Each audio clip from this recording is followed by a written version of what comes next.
Farmer DGP Madhya Pradesh and national president crime free Bharat mission.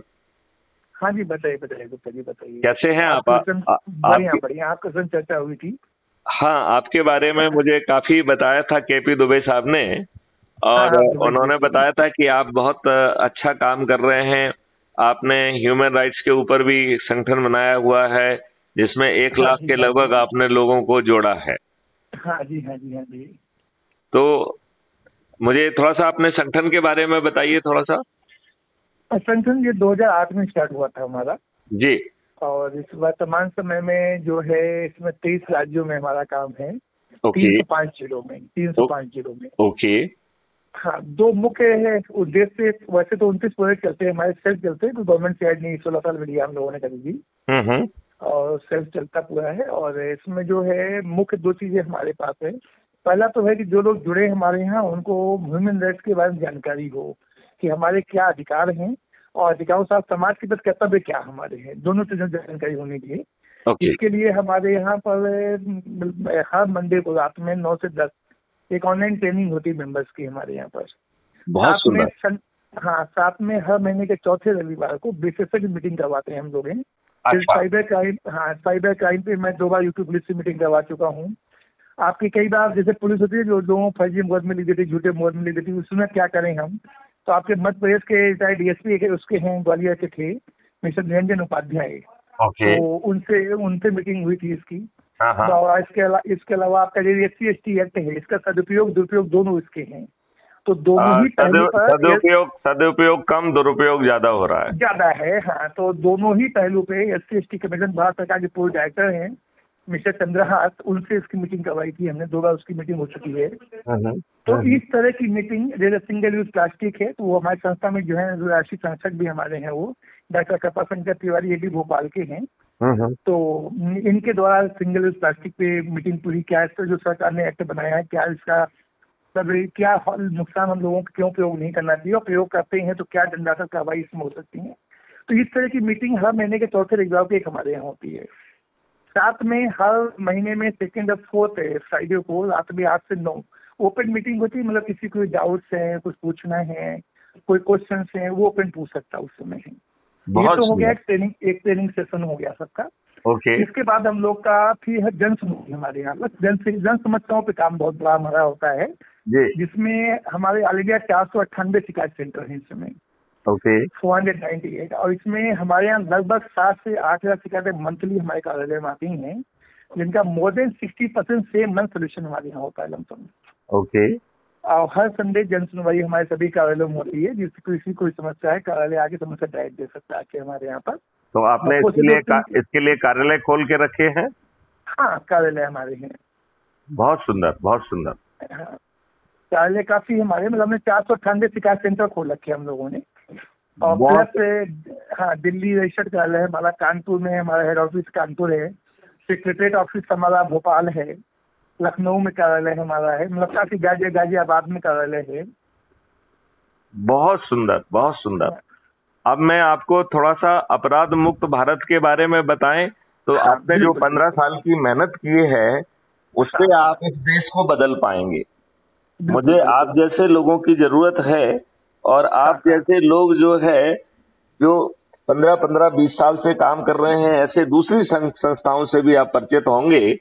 उनकी यदि हम सामूहिक शक्ति को इन्वोक कर पाए तो हम इसी चुनाव में जो है, देखो मेरा एक तो सबसे पहले मानना ये है कि आज की सबसे बड़ी समस्या, यदि आज की स्थिति को यदि हम राक्षसी कहें तो इस राक्षस की जान एक तोते में है। और जब तक हम इस तोते को, जिसकी जान जिसको जो तोता है, ये राजनेता है, तो इस राजनेता नामक तोते को जब तक आप पराजित करके नई व्यवस्था स्थापित नहीं करेंगे तब तक आज की राक्षसी व्यवस्था स्थापित रहेगी। क्योंकि इस राजनेताओं ने हमारे अपने देश के साथ बहुत बड़ा षड्यंत्र रचा है। ये सभी लोग देशद्रोही हैं। आपने एक बहुत बड़ा कमेंट किया हूं, ये कमेंट आपको अतिशयोक्ति तो नहीं लग रहा है? नहीं, देखिए मैं आपको ये बताऊं जब अंग्रेज डरे हुए थे और इस देश को छोड़ के भागने वाले थे और भागने के अलावा उनके पास कोई विकल्प नहीं था, उस समय हमारे कुछ दुष्ट राजनेताओं ने अपने स्वार्थ के लिए इस देश को दो भागों में बांटा और अपने देश अपने हित के लिए खुद के लिए सत्ता का हस्तांतरण स्वीकार किया, वो भी अंग्रेजों की शर्त पर, और अपने देशवासियों पर वही नियम कानून थोप दिए जो अंग्रेजों ने 1857 की क्रांति को क्रश करने के लिए बनाए थे, कुचलने के लिए बनाए थे, दबाने के लिए बनाए थे, शोषण के लिए बनाए थे। जिस व्यवस्था के तहत चंद्र मुट्ठी भर अंग्रेज भारतीयों को अपमानित करने के लिए, शोषित करने के लिए, पीड़ित करने के लिए और जलियांवाला बाग जैसा कांड करने के लिए जो व्यवस्था बनाई गई थी, वो व्यवस्था आज भी आप पर थोपी हुई है। सुधार के नाम पर जो थोड़े बहुत अमेंडमेंट भी किए गए हैं, उसमें इस लाट साहबी व्यवस्था में बैठे लोगों को और अधिक अधिकार दे दिए हैं। आप उनके सामने और बड़े जो है ना गुलाम हो गए हैं। बिल्कुल बिल्कुल सर। आप ये देखिए कि वो जो है कोई गलती करते हैं और आप उनकी गलती के साथ कोर्ट में जाते हैं, तो ये लोग इतने दुष्ट हैं कि आपको तो राहत दे देंगे, कोई दूसरा उसी तरह की गलती वाला इनके पास जाता है तो उससे भी कहते हैं तुम कोर्ट में जाओ। मतलब वो कोर्ट में जाए, खर्चा करे, 2-4-10 साल खराब करे और फिर जो है ना ये काम करेंगे। तो ये इतने दुष्ट हैं कि दुष्टता का इनके सामने कोई वो नहीं है। और इन जो ये व्यवस्था है, ये पहले से ही लाटसाबी थी। इस नए संविधान के तहत 4-4 आर्टिकल में उसे और ज्यादा शक्ति दे दी। 109, 110, 111, 112 ये 4 सेक्शन हैं जिसके तहत शासकीय सेवा में जो लाट साहब बैठे हुए हैं, इनको और बड़ा संरक्षण दे दिया है। जबकि ये इतने दुष्ट हैं कि राजनेताओं के चरणों में लेटे हुए हैं और उनकी बात उनके बिना मुंह से निकले भी अनुमान लगा के भी उसका पालन कर देते हैं कि नहीं कर देते हैं? बिल्कुल सहमत है आपसे बात, सहमत है आपकी बात से। तो आपको नहीं लगता है कि हमें जुड़कर जो हमने एक पूरी बड़ी व्यवस्था बनाई है, जिसको अपराध मुक्त भारत कहते हैं, जहां बिना थाने जाए आपकी एफआईआर दर्ज होगी और गलत एफआईआर दर्ज कराने वाले, क्योंकि हमारे यहाँ वो प्रॉब्लम है जिसके बारे में आपने भी कहा है कि बहुत सारी चीजों का लोग बाग दुष्टता पूर्वक दुरुपयोग करते हैं। बिल्कुल बिल्कुल। तो जो इस व्यवस्था का दुरुपयोग करके गलत एफआईआर दर्ज करेगा वो जेल में सड़ेगा।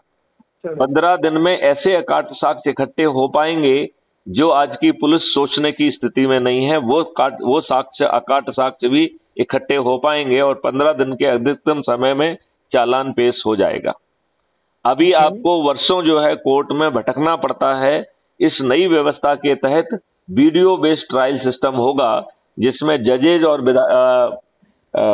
वकीलों की संख्या बाधक नहीं होगी और जो सरल से केस हैं उनमें 3 दिन में और क्लिष्टतम केस में 30 दिन में आपको न्याय मिल जाएगा। बहुत अच्छी व्यवस्था। हाँ, क्राइम फ्री भारत ने एक डिजिटल चंद्रगुप्त बनाया है, चित्रगुप्त बनाया है, जो अपराधियों के बारे में उसे हर व्यक्ति की 360 में जानकारी होगी और उसमें इतनी क्षमता डाल दी गई है कि वो अपराधियों को अपराध करने के पहले गिरफ्तार कर पाएगी। तो ये जो चौथी सर्टेनिटी है, that is the certainty of prevention, मतलब हम अपराध करने के पहले अपराधी को पकड़ पाएंगे। हाँ, अब तपन जी, इसमें हमारा कहना ये है कि यदि आपका पेट खाली होगा और आप जेल जाने के लिए अपराध करेंगे तो ऐसे अपराध को नहीं रोका जा सकेगा, नहीं रोक पाएंगे। सही है। तो ये हमारा क्राइम फ्री भारत की जो 5वीं सर्टेनिटी है वो कहती है जब हमें सब अपराधियों के बारे में इतना मालूम है कि वो घर से निकलेंगे तो हमें ये मालूम होगा कि उनके साथ कौन है, वो किस साधन से हैं, किस रास्ते का उपयोग करेंगे और उनको अपराध का शिकार कौन होगा। यदि हम इतना अनुमान लगाने की स्थिति में हैं तो उस अपराधी के पास पहले पहुंचकर उसे पुनर्वासित कर दें, रिहेबिलिटेट कर दें, जिससे उसकी मिनिमम आय जो है इतनी ज्यादा हो जाए कि उसे अपराध की तरफ ना देखना पड़े। तो ऐसा अद्भुत अपराध मुक्त भारत है। ये कह रहा है कि जो गुलामों के नियम कानून हैं इनमें जो है ना कॉस्मेटिक चेंज नहीं करेंगे, इसमें आमूल चूल परिवर्तन कर दिया जाएगा। जो ये 5 सर्टेनिटी हैं, ये 5 सर्टेनिटी का टेस्ट हर जगह पे चलेगा कि क्या बिना थाने जाए इसमें। हाँ, अच्छा, जो 3 तरीके के आर्टिफिशियल डिफरेंसेस हैं, एक है संज्ञेय अपराध जिसको आप कॉग्निजेबल कहते हैं, दूसरा असंज्ञेय अपराध जिसको नॉन कॉग्निजेबल कहते हैं, और तीसरा सिविल ऑफेंस। ये तीनों ऑफेंस जो है एक कैटेगरी में आ जाएंगे। ये जो अभी मतभेद है वो हटा दिया जाएगा और उन सभी केसेस में अधिकतम 1 महीने में न्याय मिल जाएगा। तो सिविल केस में भी आपको 1 महीने में न्याय मिलेगा। और इसमें इतनी की धन की वर्षा की जा रही है कि देखो, एक तो आपको रिपोर्ट लिखाने के लिए थाने नहीं जाना पड़ रहा है, राइट। आपको जो है न्याय मिलने के लिए कोर्ट नहीं जाना पड़ रहा है, राइट। इसके बावजूद भी और 3 दिन से 30 दिन में आपको न्याय मिल रहा है। और जो लोग जो है इस व्यवस्था में जो है रिपोर्ट करेंगे, गवाही देंगे, फॉरेंसिक काम करेंगे, पुलिस, जुडिशरी, सभी को भारी भारी रेवेन्यू स्ट्रीम बांटी जाएगी। और वो रेवेन्यू स्ट्रीम जो है टोटल जोड़ के 2 से मल्टीप्लाई करके अपराधी से वसूल की जाएगी। तो सजा के 2 कंपोनेंट होंगे। एक कंपोनेंट होगा जो कॉर्पोरल कंपोनेंट है, जिसमें आप जेल जाते हैं। उसमें भी जजेज को जो है और भी बहुत सारे चेंज होंगे, लेकिन एक बहुत छोटा सा चेंज ये होगा कि जज महोदय जो है वो कॉन्करेंट पनिशमेंट नहीं दे पाएंगे। तो हर सेक्शन में जो ऑफेंस में उसको जो पनिशमेंट मिल रहा है 2 साल, 3 साल, 5 साल, वो अभी ये कॉन्करेंटली चला देते हैं, राइट। तो जैसे मान लो हर चीज में यदि उसको 2 साल की सजा मिली तो 2 साल में जितने भी उसमें सेक्शन है सभी में उसकी सजा कट गई, खत्म हो गई 2 साल में ही। जबकि इसमें जो है वो जुड़ के यदि वो 10 साल बनता है तो 10 साल की सजा मानी जाएगी, 15 साल लगता है तो 15 साल की सजा मानी जाएगी, यदि वो 50 साल चलेगा तो 50 साल की सजा मानी जाएगी, राइट। और जो फाइनेंशियल कंपोनेंट है वो जज डिसाइड नहीं करेगा, फाइनेंशियल कंपोनेंट कैलकुलेट होगा। तो जो हम रेवेन्यू बांट देंगे उसको 2 से मल्टीप्लाई करके वसूल होगा। तो जो अपराधी है उसका लाभ इसमें होगा कि यदि धोखे से उससे अपराध घटित हो जाए तो वो जाके खुद जल्दी से रिपोर्ट कर दे, भैया मुझसे ये गलती हो गई। नहीं तो सिस्टम क्या होगा, सबको पैसे बांटना चालू कर रहा है। तो यदि उसने जो है ना 50 लाख यदि बांट दिए तो अपराधी को 1 करोड़ देना पड़ेगा। बिल्कुल सही, बिल्कुल सही। तो वो अपना उससे बचने के लिए अपराध करेगा तो हो जाएगा धोखे से, पहले तो करेगा ही नहीं। और यदि धोखे से हो जाएगा तो वो इसके पहले के फरियादी रिपोर्ट करे, वो खुद जाके रिपोर्ट कर दे, खुद ही जाके रिपोर्ट कर देगा वो, और कहेगा कि भैया जो सजा मिल रही है दे दीजिए मुझे, 6 महीने 5 साल जो भी, और कम से कम जो ये जो आप करोड़ों में रुपए बांटेंगे उससे तो हम बच जाएंगे। ऐसा होगा कि नहीं होगा? बिल्कुल ठीक, बिल्कुल ठीक है। तो ये जो अभी आज की व्यवस्था जो लाटसाबी व्यवस्था है ये पारदर्शी हो जाएगी, अकाउंटेबल हो जाएगी, संवेदनशील हो जाएगी। कोई गलत निर्णय लेगा तो उसे अपनी जेब से जो है कंपनसेशन देना होगा, क्षतिपूर्ति देना होगी। तो आप बताओ उसकी लाटसाबी खत्म हो जाएगी कि नहीं हो जाएगी? बिल्कुल हो जाएगी, बिल्कुल। अच्छा, अभी जो शासकीय सेवा में गुलामी है, क्योंकि नियम तो वही है जो अंग्रेजों ने बनाए थे, वही नियम चल रहा है। वो क्या कह रहे हैं कि देखो जो मैं कह रहा हूं उसको पालन करो, बॉस इज ऑलवेज राइट। और क्लॉज नंबर 2 कह रहा है कि if there is any confusion please refer to clause number 1। तो निचोड़ यही है कि बॉस राइट है। यदि बॉस ने पंगे लिए तो वो आपको सस्पेंड कर देगा, आपकी जिंदगी नारकी हो जाएगी, आपकी नौकरी खा जाएगा, आपको जेल में भेज देगा, आपको सड़ा देगा। वो यही हो रहा है कि नहीं हो रहा है? बिल्कुल सही है। इसके गुलामी के जो है 4 हमने मूलभूत आधार पहचाने हैं। पहला आधार है आपकी गोपनीय प्रतिवेदन, दूसरा आधार है जो आप पदोन्नति की प्रोसेसिंग करते हैं तो वो कहीं भी टांग अड़ा के आपकी पदोन्नति में गड़बड़ कर सकता है। तीसरा जो है जो आपकी वो पदस्थापना कर रहा है, राइट। और चौथा जो है कंडक्ट रूल है जो कह रहा है boss is always right, boss से पंगे मत लेना। अब आप ये सोचिए कि इसका उल्टा हो जाएगा, आपकी काम ही एसीआर लिखेगा और जब आप काम कर रहे होंगे तो उसको फैसिलिटेट भी किया जाएगा और आपके काम के पूरे एट्रीब्यूट्स को कैप्चर कर लिया जाएगा। और उसे एक परफॉर्मेंस इंडेक्स में कन्वर्ट कर दिया जाएगा, वही आपकी एसीआर मानी जाएगी। तो आज जो आप 2500 लोगों को चमचागिरी कर रहे हैं, वो खत्म हो जाएगी कि नहीं हो जाएगी? वो बिल्कुल खत्म हो जाएगी। राइट। दूसरा जो है, जो ये क्यूमुलेटिव परफॉर्मेंस इंडेक्स बनेगी, उसके आधार पे आपको पदोन्नति मिलेगी। तो आपकी दूसरी चीज खत्म हो गई कि नहीं हो गई? बिल्कुल। प्रोसेसिंग में पंगे की। अब तीसरा हो गया कि जो पदस्थापनाएं हैं वो परफॉर्मेंस इंडेक्स की चॉइस कम प्रेफरेंस बेसिस पे दी जाएगी। तो जिसका ज्यादा होगा उसको अपना पहला प्रेफरेंस मिल जाएगा, पीछे वालों को बाद का प्रेफरेंस मिलेगा। जैसे मेरिट में होता है वैसा ही होगा। हाँ। तो अभी यदि हम इन तीन को अकेला मान लें, तो जो आपका आज बॉस है, जिससे आप बेहद घबराते हैं, चमचागिरी करते हैं, वो व्यक्ति आपका सीनियर साथी बन जाएगा कि नहीं बन जाएगा? सीनियर कलीग बन जाएगा कि नहीं बन जाएगा? बन जाएगा। और यदि कंडक्ट रूल में चेंज कर दिया जाएगा कि बॉस इज ऑलवेज राइट की जगह आपसे कहा जाएगा कि ये आपकी कंडक्ट रूल के तहत जिम्मेवारी है कि यदि आपके बॉस के डिसीजन में कोई त्रुटि आपको समझ में आती है, तो कंडक्ट रूल की पाबंदी के तहत ये आपकी जिम्मेवारी है कि उसी समय आप जो है उसके बारे में अपने बॉस को बताओ कि सर, जो आप ये निर्णय ले रहे हैं इससे मैं ये चीज शायद आपने नहीं देख पाई है, हम आपसे अनुरोध करते हैं अपने निर्णय को आप रिव्यू कर लीजिए। राइट। अब वो जो है अपनी हेकड़ी में है। अब मैथिली शरण गुप्त तो कह रहे हैं कि तपन जी की बात हम क्यों सुनेंगे, हम तो बॉस हैं, हम तो आईपीएस हैं, 7 साल तक डीजी रहे हैं, तपन जी हमारे सामने क्या किस खेत की मूली हैं। राइट। तो हम अपनी हेकड़ी में हैं और हमने कहा नहीं, हमने जो निर्णय लिया वो ठीक लिया है। राइट। तो इसके बाद यदि हमने एक बार निर्णय ले लिया कि जो भी निर्णय लिया है वो सही लिया है, और रिव्यू के बाद भी हमने अपने निर्णय को यथावत रखा है, तो किसी न किसी को तो फाइनल निर्णय लेना होगा। लिहाजा मेरे द्वारा लिया गया निर्णय फाइनल होगा। अब कंडक्ट रूल के तहत आपको पालन करना ही होगा। लेकिन अब आप हमारे त्रुटिपूर्ण डिसीजन के भागीदार नहीं रहे। पहले यदि आप चुप रहेंगे तो आप हमारी त्रुटि के लिए आप जो है सह अपराधी हो। बिल्कुल ठीक है ना? बिल्कुल। अब जो हाँ, अब जो रिव्यू वाले केस में जिसमें जो है ना बॉस ने नहीं माना, ये सभी केसेस अपने आप सिस्टम जो है वो एक कमीशन को भेज देगा। और जो कमीशन है उसको हम बॉस नहीं बनाना चाहते हैं। राइट। क्योंकि नहीं तो कमीशन बॉस बन जाएगा, बॉस किसी को नहीं बनाना है। राइट।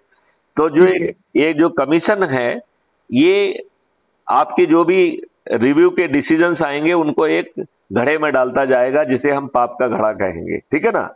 जब उसमें 100 हो गए पाप के घड़े में, तो फिर कमीशन आपको बुलाएगा और हर एक केस में 1 to 1 बात करेगा। और जो है वो जो है लाइव रिले होगा। यदि जो आपका वरिष्ठ साथी है, यदि वो अपने डिसीजन को यदि वो डिफेंड नहीं कर पाएगा, तो जो है उसकी नौकरी भी जा सकती है और उसे कंपनसेशन भी देना होगा। तो आप बताओ, आपकी नौकरी से पूरी तरह से गुलामी गायब हो जाएगी कि नहीं हो जाएगी? बिल्कुल गुलामी गायब हो जाएगी। और ये आज की ही व्यवस्था अकाउंटेबल हो जाएगी। तो ऐसे जो है उसमें क्राइम फ्री भारत का एक एग्रीकल्चर मॉडल है जो कह रहा है किसानों की आमदनी हम जो है 5 गुना कर देंगे, मजदूरों की आमदनी 10 गुना हो जाएगी। अभी हमने 2-3 दिन पहले एक मॉडल जारी किया है जो कह रहा है 2029 तक जो है गरीब से गरीब परिवार की जो परचेजिंग पावर है उसे जो है 2 लाख रुपए क्रय पावर कर दिया जाएगा। आज 1% लोगों की भी इतनी पावर नहीं है। 1% की भी नहीं है। तो इसको क्रियान्वित कैसे करेंगे इन चीजों को? वो हमने काफी दिया है, उसमें कई बार हम एक बार आपसे डिटेल में चर्चा करेंगे।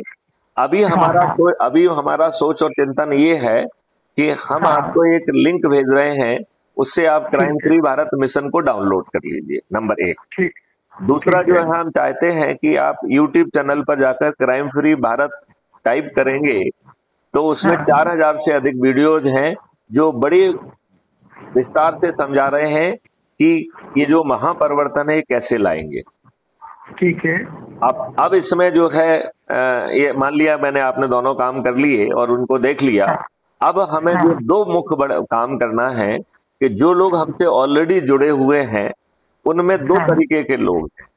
एक वो लोग हैं जो आज की सड़ी गली व्यवस्था से सताए हुए हैं, डरे हुए हैं, जो अपने सोच, चिंतन और पारिवारिक परिस्थितियों के कारण उनमें इतना साहस नहीं है कि वो पर्दे के आगे आ जाएं, राइट। और वो पर्दे के पीछे रहना चाहते हैं।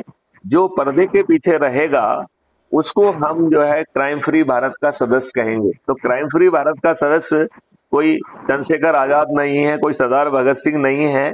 वो डरा हुआ, सताया हुआ प्राणी है और वो शपथ ले रहा है। उसकी शपथ को मैं आप कहें थोड़ा सा एक्सप्लेन करता हूँ। उसकी शपथ ये है कि मैं भारत माता की शपथ लेता हूँ कि मैं आज की परिस्थितियों से डराया, सताया, घबराया सा इंसान हूँ। मैं अपनी सोच, क्षमता, चिंतन और पारिवारिक परिस्थितियों के कारण पर्दे के पीछे रहूंगा, लेकिन पर्दे के पीछे रहते हुए अपने से जुड़े लोगों को 10-10 लोगों को प्रतिदिन से जोड़ते हुए 9 दिन में 90 लोगों को जोड़ने का प्रयास करूंगा।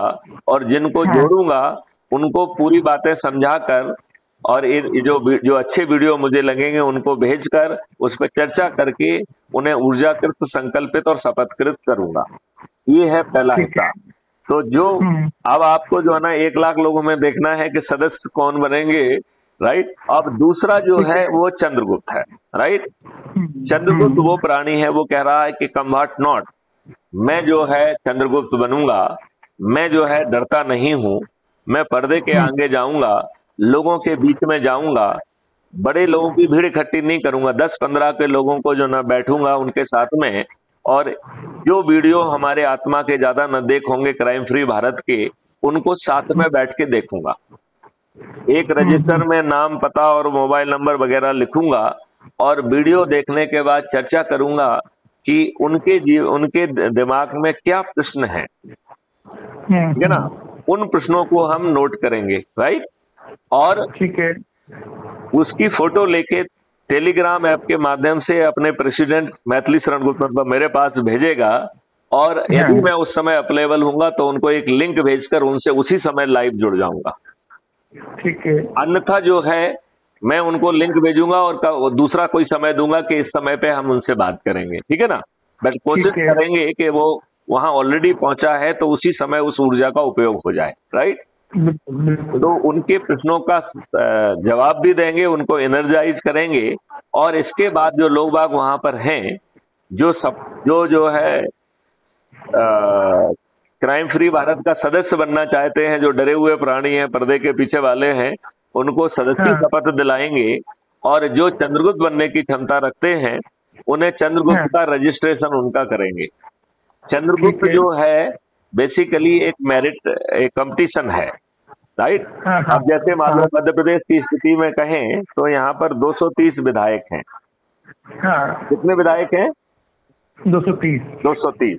तो यहाँ की मेरिट लिस्ट 230 की बनेगी। उसी लिस्ट के आधार पर जो है ना लोग जोड़ते रहेंगे। बाद में जब सांसद का होगा तो 543 की बनेगी। जब जो है नगर निगम के चुनाव होंगे तो इसी में बचे हुए में से फिर मेरिट लिस्ट बनेगी सदस्यों की। तो ये एक कंटिन्यूअस जो है ना प्रोसेस होगी, जिसमें हर तरीके की चीजों में बाद में जो है आपको भूमिका मिलेगी, राइट। अब अभी अपन चूंकि अभी सिर पर अपना मध्य प्रदेश का चुनाव है तो मध्य प्रदेश पे फोकस करते हैं, ठीक है ना। तो यदि आप 230 में आ गए सबसे अधिक लोगों को जोड़ने वाले में, और उसका बाकायदा एक सत्यापन भी है। उसमें सत्यापन ये है कि जिनके पास स्मार्टफोन है उनको हम ऐप से जोड़ेंगे, राइट। और ऐप से जोड़ के जो है जिसकी लिंक से वो जोड़े हैं उसका एक वीडियो स्क्रीन जो है ना स्क्रीनशॉट लेके उसको भेजेंगे। दूसरा जो है बाकायदा एक शपथ जो है क्राइम फ्री भारत मिशन के सदस्य की शपथ है, उसको वो हस्ताक्षर करेगा और उसमें किसकी लिंक से जुड़ा है ये भी मेंशन करेगा, राइट। अच्छा, इसमें अभी व्यवस्था की गई है कि उन लोगों को भी जोड़ने की कि जिनके पास स्मार्टफोन नहीं है और जिनके पास जो है फोन ही नहीं है, उनको भी जोड़ना है, राइट।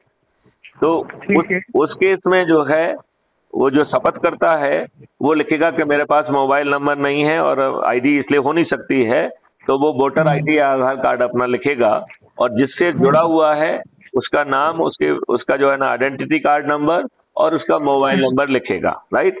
क्योंकि जो ठीक है। है, क्योंकि वो हमसे अब ऐप के माध्यम से जुड़ा नहीं है, तो उसके लिए साथ संवाद रखने के लिए वहां का ही हाँ, एक लोकल व्यक्ति, उसको नोडल व्यक्ति कहेंगे, तो उसी ठीक है। मीटिंग में किसी एक व्यक्ति को जिसके पास स्मार्टफोन है और जो इच्छा हाँ, रखता है, उसे जो है नोडल व्यक्ति घोषित कर दिया जाएगा।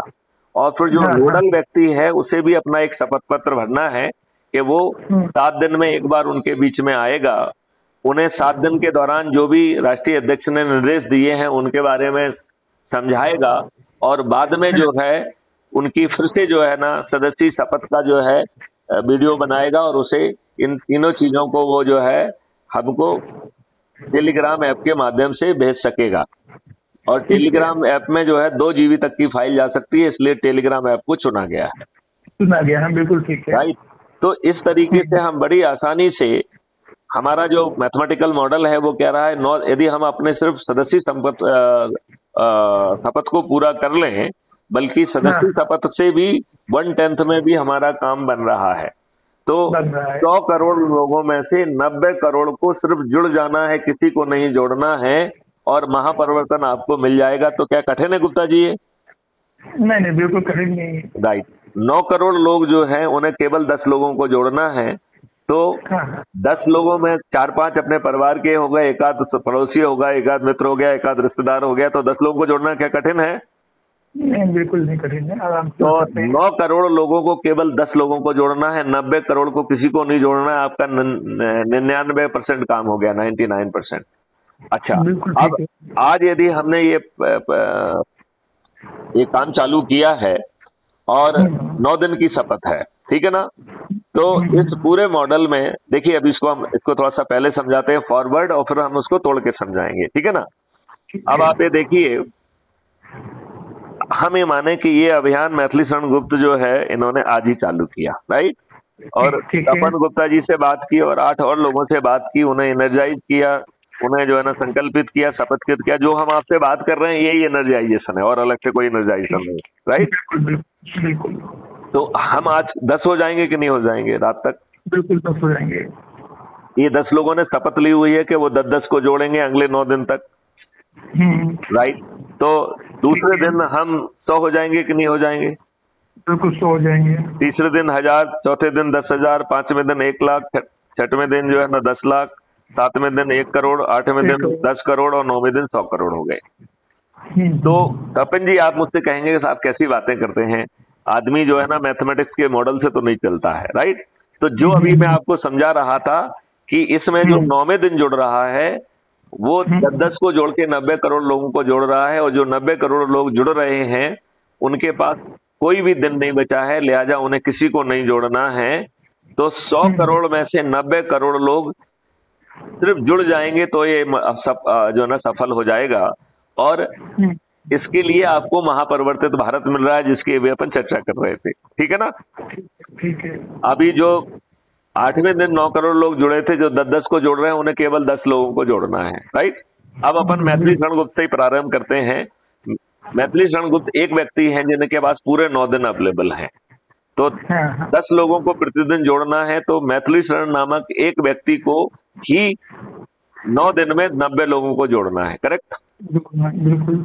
जो तपन गुप्ता जी पहले दिन जुड़े हैं उनके पास कितने दिन बचे? 8 दिन बचे हैं। तो 9 लोग जो पहले दिन जुड़े हैं उनके पास 8 दिन में 10-10 के मान से प्रतिदिन वो जोड़ेंगे, तो 8 दिन में कितने लोग जोड़ना है उनको? 80 लोग जोड़ना है। 80 लोग जोड़ना है। और कितने लोगों को जोड़ना है? मात्र 9 लोगों को। 9 लोगों को। तो पहले दिन जो 9 लोग जुड़े उन्हें 80 लोगों को जोड़ना है। जो दूसरे दिन 90 लोग जुड़ेंगे उनके पास कितने दिन रह जाएंगे? 7 दिन बचेंगे उनके पास, राइट? तो 7 दिन में 10-10 के हिसाब से उन्हें कितने लोगों को जोड़ना है? 70 को। तीसरे दिन जो 900 लोग जुड़ रहे हैं उनके पास कितने दिन बचेंगे? 6 दिन। तो उन्हें 10-10 के हिसाब से 6 दिन में 60 लोगों को जोड़ना है। तो केवल 900 लोगों को ही 60 को जोड़ना है। चौथे दिन जुड़ रहे हैं 9000 लोग, और दिन बच रहे हैं 5, तो 9000 लोगों को 50-50 को जोड़ना है। अगले दिन जुड़ रहे हैं 90,000, और दिन बच रहे हैं 4, तो 90,000 लोगों को 10 चौको 40 लोगों को जोड़ना है, राइट? अगले दिन जुड़ रहे हैं 9 लाख 6वें दिन, राइट? और दिन बच रहे हैं 3, तो 9 लाख लोगों को ही 30 को जोड़ना है। अगले दिन जुड़ रहे हैं 90 लाख और दिन बच रहे हैं 2, तो 90 लाख लोगों को 20 को जोड़ना है। अगले दिन जुड़ रहे हैं 9 करोड़, दिन बच रहा है 1, तो 9 करोड़ लोगों को 10 को जोड़ना है। अगले दिन जुड़ रहे हैं 90 करोड़ और दिन बच रहे हैं कोई नहीं, 0। तो 90 करोड़ को सिर्फ जुड़ जाना है, किसी को नहीं जुड़ना है। तो आप मुझे बताइए, इतने बड़े महापरिवर्तन के लिए क्या ये डिफिकल्ट है? नहीं, बहुत इजी, बहुत आराम से किया जा सकता है। तो मैं तपन जी आपसे प्रार्थना करना चाहूंगा कि आपसे जुड़े हुए 1 लाख लोगों को आप अपने हिसाब से उनसे चर्चा करके, उनसे पूछ के कि क्या वो पर्दे के पीछे रहने वाले चंद्रगुप्त नहीं, पर्दे के पीछे रहने वाले साधारण डरे हुए सदस्य बनेंगे या वो लोगों के बीच में जाके बैठ के, जैसा मैंने समझाया है, उनकी संगोष्ठियां करेंगे और वो जो है स्वयं जो है मेरिट लिस्ट में आ जाएंगे, तो चंद्रगुप्त का सर्टिफिकेट और विधायक का टिकट उसके उनके पास पहुंच जाएगा।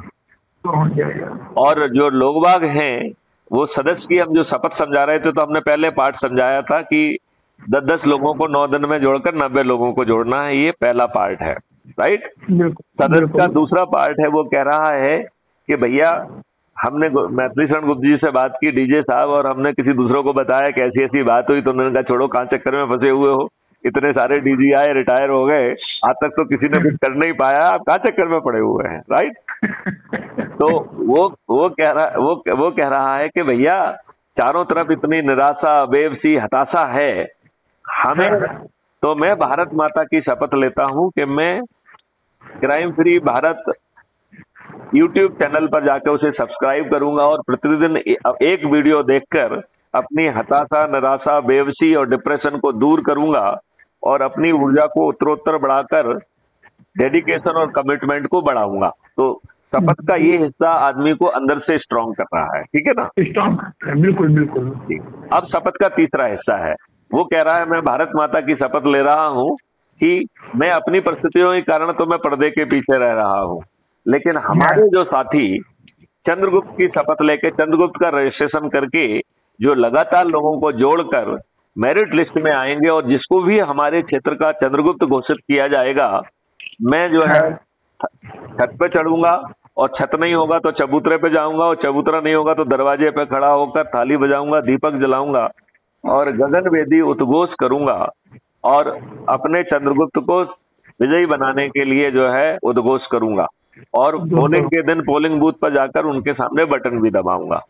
अब बताइए, आपका चंद्रगुप्त को बिना जो है ना मेहनत किए, बिना चमचागिरी किए उसको विधायक का टिकट मिल गया कि नहीं मिल गया?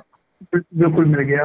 आगे चल के उसे सांसद का टिकट भी मिलेगा और नीचे वाले जिले के सांसद, सरपंच वाला भी इसी मंडल के तहत मिलेगा, ठीक है ना? बिल्कुल।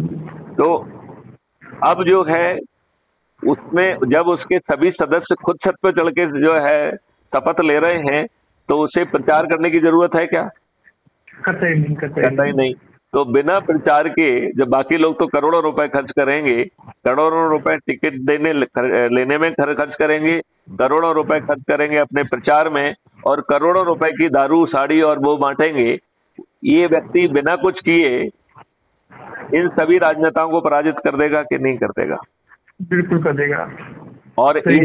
और ये जो मॉडल ऑलरेडी बने हुए हैं, जिसपे बहुत सारी टेक्नोलॉजी भी मैंने बनाई है, मैं जो है 12 स्मार्ट इंडिया हैकाथॉन मैंने कंडक्ट की हैं 2020 में। एज ए डीजी मैंने 2020 में 12 स्मार्ट इंडिया हैकाथॉन की हैं और 54 यूनिवर्सिटीज के साथ जो है हमारा MOU है, जिसके तहत हमने हजारों बच्चों को जो है ना ट्रेनिंग दी है और उन्होंने हमारे अंडर इंटर्नशिप की है और उन्होंने ढेर सारे टेक्निकल सॉल्यूशन बनाए हुए हैं जो अधपके पड़े हुए हैं। तो मॉडल भी है, टेक्नोलॉजी भी है, थोड़ा सा रिफाइन करके जब आपके हाथ में ताकत होगी तो उसे जमीन पर उतारने में कोई रोक पाएगा क्या? कोई नहीं रोक पाएगा। तो आप ऐसे महा अभियान में जुड़ना चाहेंगे? नहीं, बिल्कुल अच्छा अभियान आपका है और नेक विचार हैं आपके और परिवर्तनकारी विचार आपके। जी जी जी। तो आप जो है आज 9:30 वाली मैं लिंक भेज देता हूँ, उस बैठक में जुड़ेंगे? हाँ बिल्कुल, मैं भी जुड़ता हूँ उसमें। ये गूगल पे है, और फिर हम आगे हम उसकी लिंक आपको भेज देते हैं, और आपसे मैं अनुरोध करूंगा कि आप आइएगा, और फिर हम आगे करेंगे कि आपके लोगों की जो मीटिंग होती है उसमें जो है ना हम पहुंच के उनको उसमें भी ब्रीफ करें। नहीं बिल्कुल बिल्कुल, मैं करूंगा। मैंने अभी आपको हाई लिख के भेज दिया पर्सनल नंबर से अपने। हाँ हाँ, उस नंबर भेज देना आप मुझे लिंक। चलिए मैं अभी भेजता हूँ आपको, ठीक है? हाँ मैं हाई लिख के भेज दिया अपना नाम लिख के। चलिए ठीक है। जय हिंद, जय भारत, वंदे मातरम। जय Vande Mataram. Okay, thank you.